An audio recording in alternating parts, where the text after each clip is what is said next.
Hey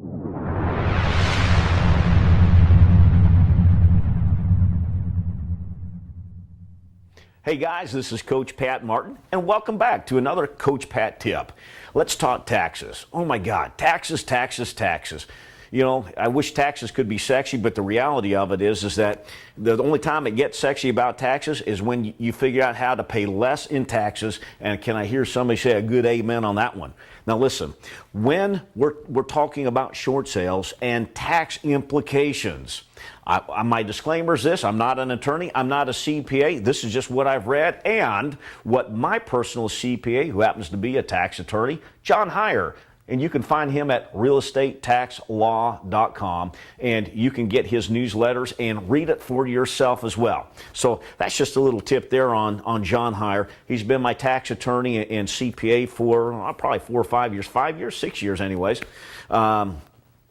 Let me just share with you about the tax implications. For some of you that might be facing foreclosure and a short sale yourself, and for those that are a real estate investor or getting into it, you need to know some information. Number one is, if the property is their primary residence, then there's something called the Foreclosure Forgiveness Act. This is something that we can all thank God for if you're in that situation, and we can thank God for President George W. Bush. Right before he left office, he extended that Foreclosure Forgiveness Act, and that means there's not going to be a tax implication for those that have sold their home in a short sale. In other words, if they've taken less than what is owed as a payoff to sell the property so they could move that property and not have that property go through the foreclosure auction process.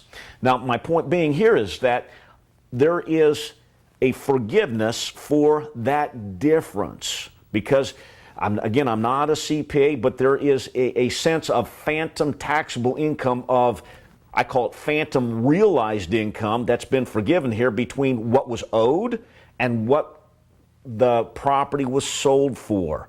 That could be a taxable event. But if it's your primary residence, and what I'm told is 2 of the past 5 years that it's been your primary, and up to a $2 million discount or deficit, it will not be a taxable event for you. But again, check that out with your own CPA or tax attorney just to verify it.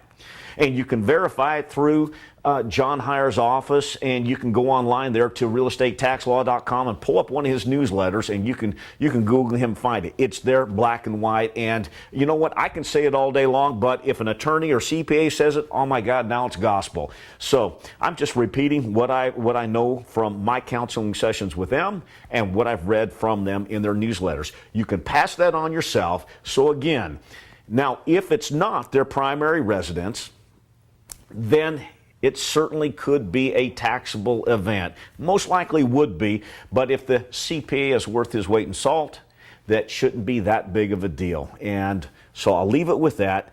It's all about, in most of the short sales we deal with, have to do with primary residence in residential short sales. So could there be a taxable implication to that borrower? You bet, especially if it's in the higher end luxury home short sales where you're seeing over a $2 million discount between what is owed and what the property ends up being sold for.